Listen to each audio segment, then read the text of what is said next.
path of the parade, or the route of the parade normally goes on Washington Street. Mm-hmm. And if we've got barriers across there, the parade's not going to go across. And that's something that I'd have to deal with. And especially if there's vendors and stuff out there, the parade's not going to go that way. So, and the only reason I ask, and I'm sure Mark was probably getting ready to ask his question, he's got a lot of manpower and man hours involved in moving the barriers, putting them in place, moving them, and putting them back, and so on. But I don't know. I guess that's another question that wasn't given to us when we met, was what the route of the parade was going to be. So. Yeah, and I would have to address that with my parade chairman, Michelle Ray, and the rest of the board. I would imagine it'd be the same route that's always been. But if they've got vendors out in the roadway, did they not propose that to us, Brian, that they were going to have vendors and stuff out in Washington Street? So I would seriously doubt at this point in time, because I know we don't have that many vendors right now, that would be an issue. So as soon as I would see anything that would be, I would be sure to address it. I didn't hear you. Oh. 6 and 1/2 dozen the other? Yeah, one doesn't make a lot of difference. The big problem is the fact that they want the parade to go through there. You place barricades in a radius all the way around that curve on both the Washington Street intersection. Then you got to come in, you got to have enough manpower to tear them all down, and you got to turn around and put them all right back up. That Mark, I also spoke with one of the commissioners, and they have some real concerns about it, so they don't know exactly where everybody's supposed to go when they're trying to conduct business courthouse Friday. That was just speaking with Commissioner Richards. last year during the Centennial Parade, you remember what the parade route was? Same as it went east on north. Yeah, it went east on north and then back down. Yeah. Back up towards Oliver's funeral home.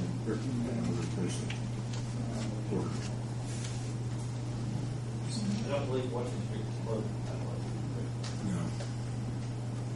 So what you're saying now, that's the last place you would put any vendors would be on Washington Street, Washington, the north side of the square.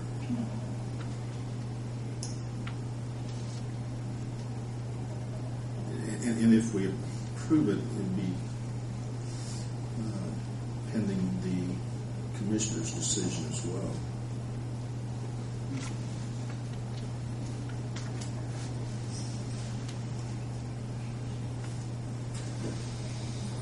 I mean, there's a way to do it without the closing the courthouse down, but you're going to lose the parking spaces around the courthouse and the roadway as well, to cut you in half. Broadway Street, Franklin Street, would be vendors in the streets? If we have enough. And we would like to have entertainment and the stages. Like the stage is located on North Broadway, the corner of Broadway and Washington. We would like to be able to have the second stage at the south end of Franklin next to Main, where it's facing north. With the width of those streets, is it not possible to still have traffic? You could, like I said, you could take the parking spaces inside the courthouse and then leave the roadway open, but it's not as safe a situation as you'd like to have with cars driving through around the center of the courthouse when you have what you have on the outside. I guess my question is there a way that we can leave that open until 5 p.m. starting in the evening and then close it down? It's just probably going to close it. But you can still drive through. That's the reason I asked if the streets.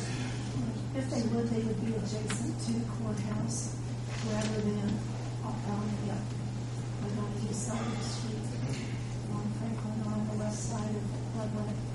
And you'd want to leave parking access as long as you could Friday for the businesses as well as the courthouse employees. The biggest issue, I think, is concern for individual safety.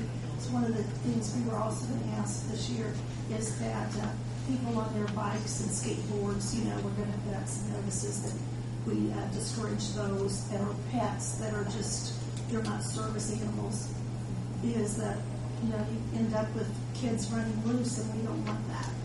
And want to make sure that everyone has a safe and enjoyable festival.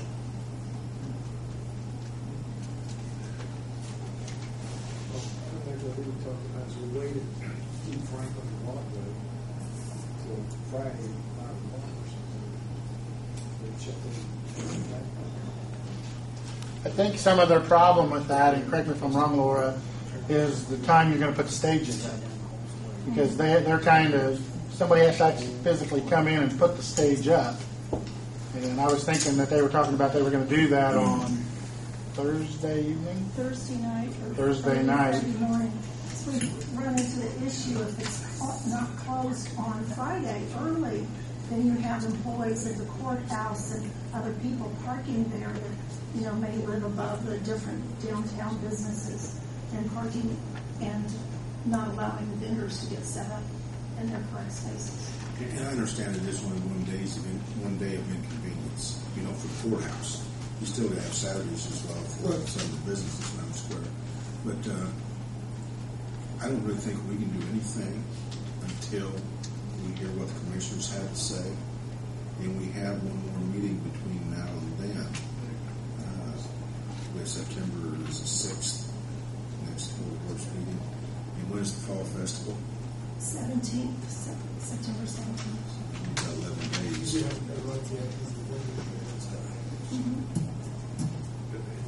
Those streets are closed off. Right, Scott. If you need access, you need access. We would leave an opening in the barricade, or the barriers, with just wooden barricades where we could gain access through. I don't really think, like I said, we'll have a better count of the vendors coming in, and then they'll have communicated with the county commissioners, see where they stand. That's the only problem I see is the gross employees and the deal for 2 days for some of the businesses. 24-hour period at least. If you start shutting it down Thursday night or setting up Friday morning is really too late. Because people have already parked in there and what have you. And there are people who live there that will park there and they'll be there. And when they get ready to leave, we'll have to make it safely for them to exit.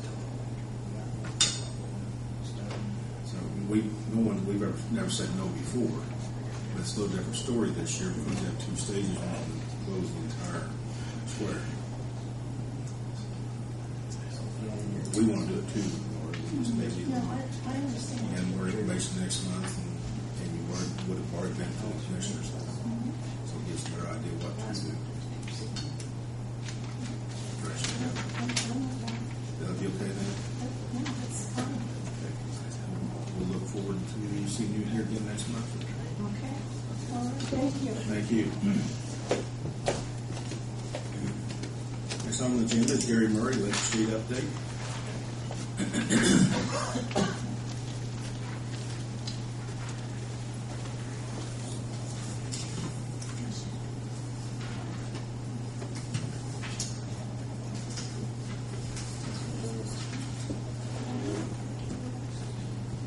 Good evening. I've taken the liberty to break down the schedule that we were given by the contractors last Wednesday evening. There's a lot of, what they give us has a lot of stationing offsets, and they don't really use road names and street names. So I've taken the liberty of breaking out the schedule of what they plan on doing, and I've given this to the Redevelopment Commission. I've also given this to the Chamber, so they will know what to expect from now through November. And the north half of the project is expected to be done completely. Over the next 2 weeks, they're going to be paving 10th Street, 5th Street, and the portion north of the Plaza, basically McDonald's and Taco Bell up to the bypass. putting curbs in, putting signs.